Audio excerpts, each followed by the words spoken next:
She changed her phone password. Started staying out late. Said it was work, said I was paranoid. I believed her, until a stranger messaged me with a photo. That's when everything I thought I knew about my marriage fell apart. We've been together for 10 years, married for 7. If you'd asked me a year ago how things were going, I would have said, pretty good. Not perfect, but nothing alarming. We both work full-time jobs. I'm in logistics, she's in some kind of hybrid remote marketing position that honestly always sounded vague to me, but whatever, she made decent money. We used to be close. We had our routines.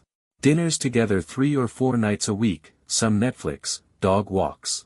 Standard stuff. Nothing Instagram-worthy, but nothing I ever thought was broken.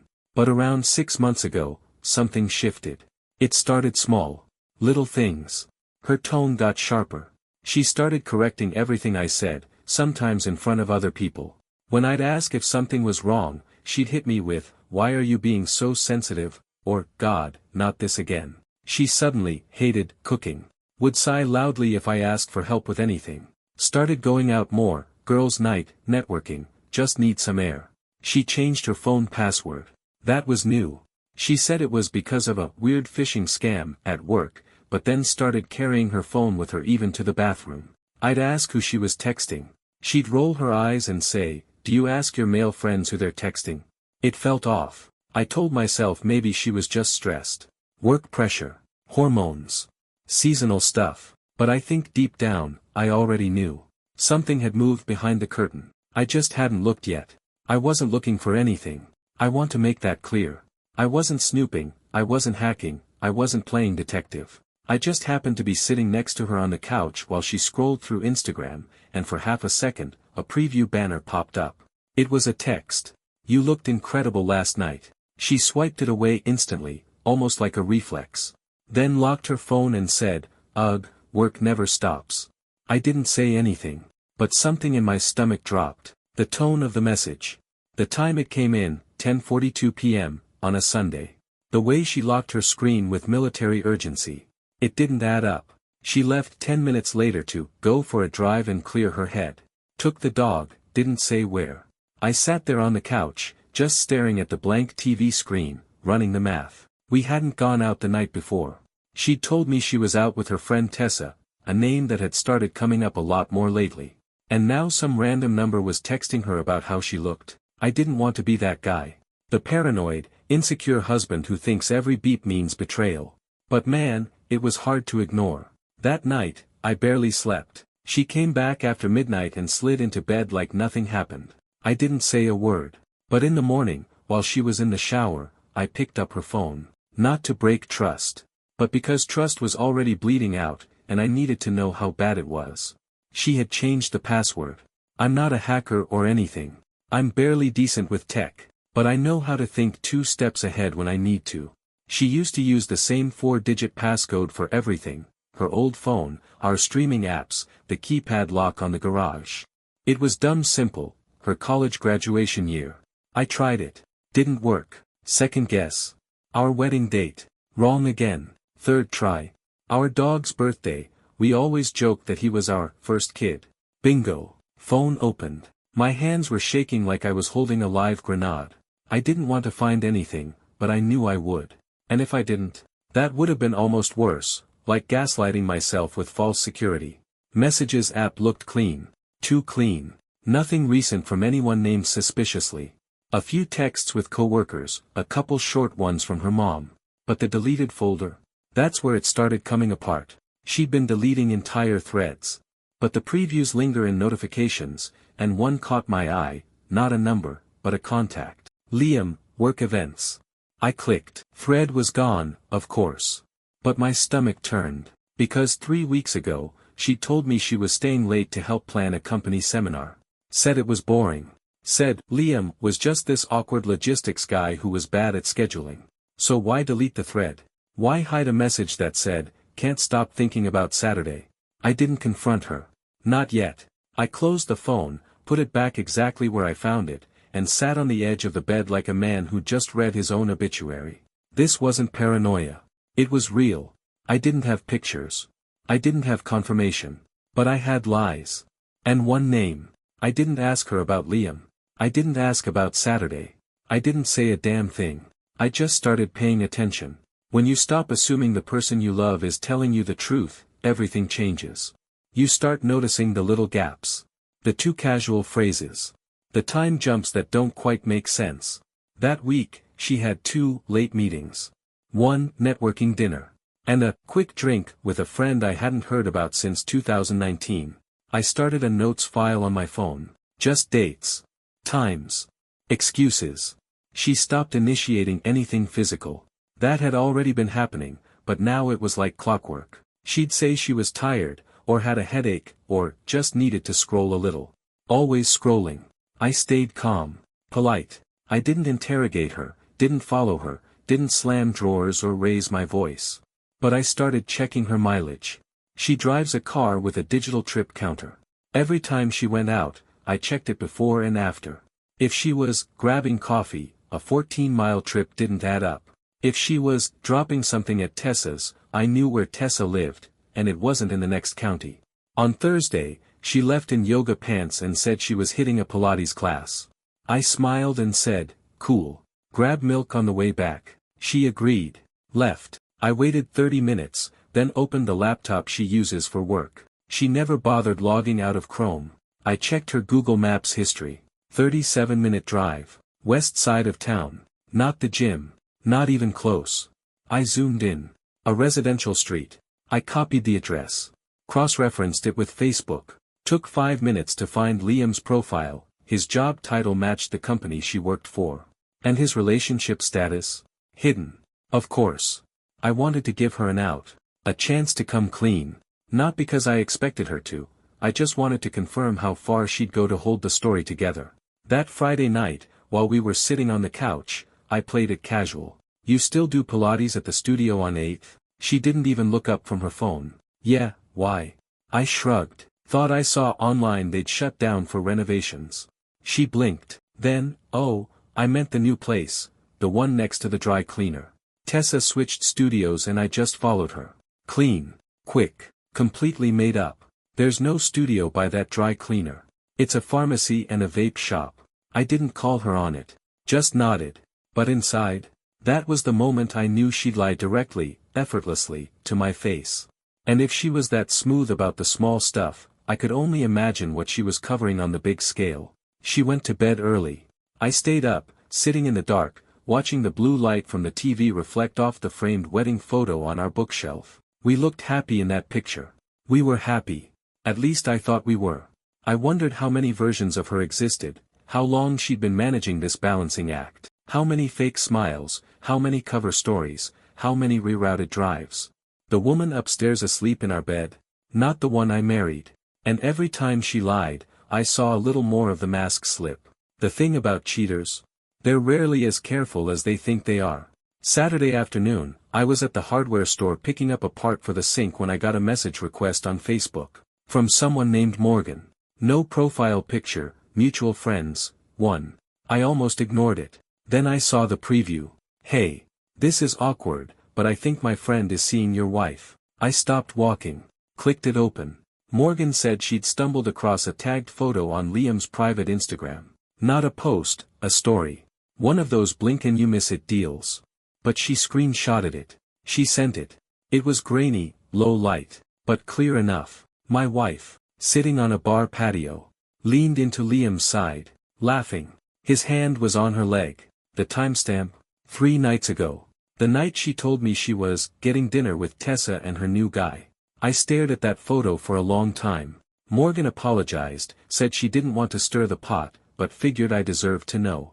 Said she used to date Liam years ago, still followed him out of habit. I told her thank you. That she wasn't stirring anything. She was confirming what I already knew. I looked at the photo again. My wife looked relaxed. Happy. Like she wasn't worried about being seen, like she'd done this before. And maybe she had. That night, I didn't confront her.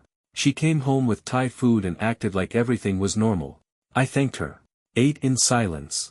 Inside, something hardened. This wasn't guessing anymore. This was math. I didn't yell. I didn't throw anything. I waited until we were both in the kitchen the next morning, coffee made, phones down, nowhere to run. I said, "How long have you been seeing Liam?" She froze. Didn't blink. Didn't breathe. Then, what are you talking about? I repeated it. Calm. She laughed. I'm not seeing Liam. He's a coworker. I pulled out my phone. Opened the screenshot Morgan sent. Turned the screen to face her. She stared at it for maybe half a second too long. Then, that's not what it looks like. Classic. I said, it looks like you're on a date. She crossed her arms. You're unbelievable. You go through my stuff, you stalk me, and then you have the audacity to accuse me? I didn't respond. Because she wasn't finished. I told you I was meeting Tessa. Liam just happened to be there. We were all out. You can't possibly think I'd cheat on you with someone from work. You deleted his texts. She flinched. I saw it. Barely. But it was there. Her voice got louder. Because you're nosy. You always overanalyze things and make me feel like I have to hide stuff just to avoid your judgment. So now it was my fault. She called me controlling. Said I was obsessed with catching her. Said this was why she never told me anything, because I'd twist it. No apology. No explanation. Just heat. Noise. Misdirection. I stayed quiet through all of it. Because at that point, I wasn't trying to save anything. I just wanted to see how deep she'd dig. And she was digging hard. She stormed out that morning. Didn't say where she was going, just grabbed her bag, keys, sunglasses, the full dramatic exit. Slammed the door like it owed her money. I didn't follow. Just cleaned up the coffee mugs, sat at the kitchen table, and let the quiet fill the house. By noon, she texted. I need space. I'll be at Tessa's. Of course she would. I didn't reply. Instead, I went upstairs and started pulling drawer by drawer. Not to snoop. Just to see if anything was already gone. She hadn't packed yet. But her overnight bag? Missing. A few nicer outfits? Not in the closet. Toothbrush? Still here. Phone charger? Gone. She was half out the door and didn't even say it. Later that night, I got a second message. I'm sorry for yelling. I just felt attacked. I haven't done anything wrong, but it's been broken for a while. That's when it shifted. Because the story had changed. This morning, she was angry because I accused her of cheating. Now she wasn't denying anything. Now we were just broken. That's how they do it. They don't confess.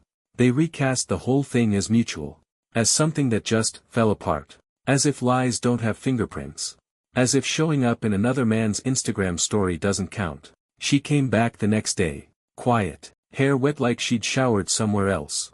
Clothes not hers. We didn't speak. She went upstairs, closed the door, and I heard the click of her lock on the other side. I waited until she left again. She said she was going to Tessa's, but I didn't ask this time. She didn't offer a goodbye either. Just grabbed her bag, keys, and walked out like a guest checking out late. The second the door closed, I went to work. I pulled the lease from our filing cabinet. The place is in both our names, but I paid the deposit, and the rent comes from my account. Utility bills? Same. Car? Mine. Insurance? Mine. Even the damn couch she always called hers, yeah, I bought that too. I made copies of everything. Took photos of her texts. The screenshot from Morgan. I even saved the Google Maps history just in case she decided to start rewriting things later. Then I called a lawyer. Not a divorce lawyer yet, just someone who knew how to set boundaries before damage could spread. He gave me 3 steps. 1. Separate accounts. 2. Secure assets. 3. Protect evidence. I did all 3 that afternoon. Closed the joint credit card. Opened a new one in my name. Changed all passwords, shut down shared streaming accounts, redirected deliveries to my office. And then I sent her one message. We need to talk. Tomorrow. In person. No more dodging. She didn't reply. But I knew she'd come. Not because she cared. Because she'd realized the silence wasn't just emotional, it was financial. She'd spent so long controlling the story, the room, the mood. Now I was done reacting. I wasn't waiting for a confession anymore. I was preparing for an exit. She showed up the next morning around 10. No warning. No knock. Just walked in like she still lived here. Technically, she did. She looked tired. Makeup on, but rushed. Wearing the same hoodie she used to sleep in when we actually shared a bed. Are we doing this? She said. I didn't offer her coffee. Didn't ask how she was. I just pointed to the chair across from me at the table. She sat. I slid the phone across to her. Open to the photo. The one from Morgan. I know, I said. She looked at it for a few seconds, then set the phone down. No reaction. No denial. She just said, it wasn't supposed to happen. I waited. She kept going. It started when you pulled away. Classic. I didn't pull away, I said. You just got good at disappearing. She didn't argue. Didn't apologize either. He made me feel seen, she said. I didn't answer that. There was nothing left to say. Then she asked, so what happens now? That part, I had rehearsed. We separate. You can go wherever you've been going. I'll be talking to a lawyer. I'd like you out by the end of the week. Silence. Then she said it. I never meant to hurt you. It hit like a wet napkin. Because when someone cheats, lies, gaslights you for months, that sentence is just a courtesy. A reflex. Like saying, bless you, after a sneeze. I nodded once. Got up. Walked out of the room. I didn't yell. Didn't beg. Just left her sitting there with the picture of the life she'd thrown away, and the man who finally stopped trying to hold it up. It didn't take long. 2 days after that talk, mutual friends started texting me. Hey, just checking in. Everything okay with you too? She said you've been distant lately. That you've been pushing her away. I knew what this was. She was getting ahead of the story. Reframing. Planting seeds. Making sure when things finally went public, and they would, people wouldn't look at her and say cheater. They'd say it was complicated. She wasn't being cruel about it. She was being calculated. Quiet messages. Soft phrases. Emotional framing. Not one word about Liam, of course. I didn't argue. Didn't post anything. Didn't rant. I just sent a few screenshots. The bar photo. The text she got from him. The location data. No commentary. Just the facts. Let people draw their own conclusions. The next day, 2 of her friends unfollowed me. One messaged me and said, you didn't deserve that. I'm sorry. That was enough. I wasn't looking for a crowd. I just didn't want the version where I was the cold, inattentive husband to become canon. She moved out the following weekend. Took the dog. Left the wine glasses. Didn't say goodbye. Didn't need to. Because she'd already left months ago, just hadn't packed yet. The first thing I noticed was how quiet the house got. No heels clicking down the hallway. No hairdryer in the morning. No Spotify echoing from the bathroom while she got ready.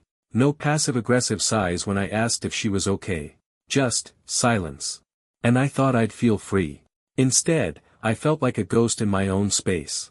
I kept expecting the sound of her keys, the front door opening, her voice saying something sharp or tired or distracted. But nothing came. I still woke up early. Still brewed 2 cups of coffee out of habit. Still walked into the bedroom forgetting for a second that the closet was half empty. Grief doesn't always hit like a truck. Sometimes it's just a slow drip. One memory at a time.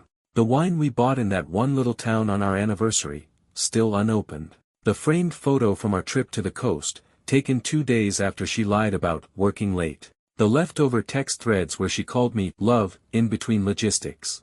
Anger came in waves. So did numbness. Sometimes I wanted to burn everything. Sometimes I just wanted to sleep for 48 hours and wake up in a world where none of this happened. I didn't cry. I'm not sure if that's good or bad. I just existed, one day at a time. Work, home, eat, shower, stare, sleep. It wasn't heartbreak. It was decompression. And slowly, I started to breathe again. About 3 weeks after she left, I finally threw out the wine. I don't know why I kept it so long. Maybe part of me thought she'd show up asking about it. Or maybe I thought opening it alone would feel like surrender. Either way, it went in the trash. Unopened. Like the version of our life it was supposed to toast.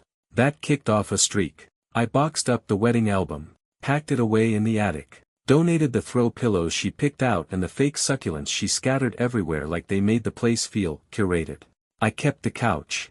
Not out of spite. I just liked the damn couch. It was mine anyway. I painted the bedroom. Replaced the bed sheets.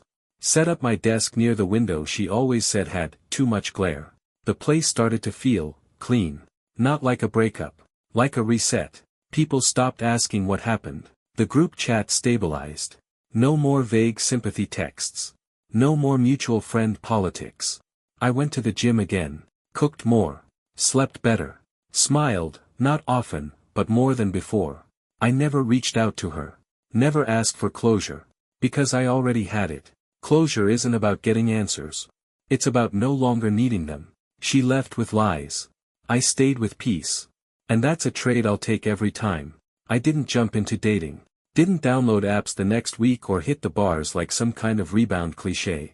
Honestly, the idea of trying again felt exhausting. But after a couple months, I went out with someone. A friend of a friend. Casual, simple, no pressure. We had coffee. Talked about travel. Laughed a little. And when it was over, I didn't feel broken. That surprised me. Because for so long, I'd measured everything through the lens of her. What she'd like, what she'd criticize, what would make her pull back or sigh or check out mentally mid-conversation. Now I listened to what I thought. It was new. Unfamiliar. Good. Trust takes time. I don't pretend I'm fully there yet. I still flinch when someone says, "I'll text you later," and don't. Still notice patterns. Still instinctively wonder if I'm being lied to, even when I'm not. But I'm not bitter. And that's maybe the biggest win. I don't hate her. I don't wish her pain. I just don't carry her with me anymore. The version of myself that lived in reaction to her is gone. What's left is quieter, sharper, and maybe a little more tired, but honest. And in this world, honesty's underrated. If you're reading this because your gut's telling you something's off, trust it. You're not crazy. You're not paranoid. You're not being too sensitive. You're seeing what they don't want you to admit, the shift, the cold tone, the convenience of half-truths dressed as busy schedules and just friends. And when it breaks open, when the lies spill out and everything you thought was solid suddenly feels fake, you won't feel strong at first. You'll feel like a fool. You'll feel used, stupid, hollow. But that passes. Because it's not your fault someone else chose dishonesty. It's not weakness to believe someone you love. That's what love is: trust, vulnerability, trying. The failure wasn't that you trusted her. The failure was that she took advantage of that trust and twisted it. If I could go back and tell myself one thing, it wouldn't be, watch her closer. It would be, don't let someone else's betrayal shrink who you are. She left a mess. But I didn't stay broken in it. And neither will you. You'll clean up, step by step. You'll start over, not as someone naive, but as someone real. And one day, without even noticing it, you'll wake up and realize, you're not surviving anymore. You're just living. And it's enough.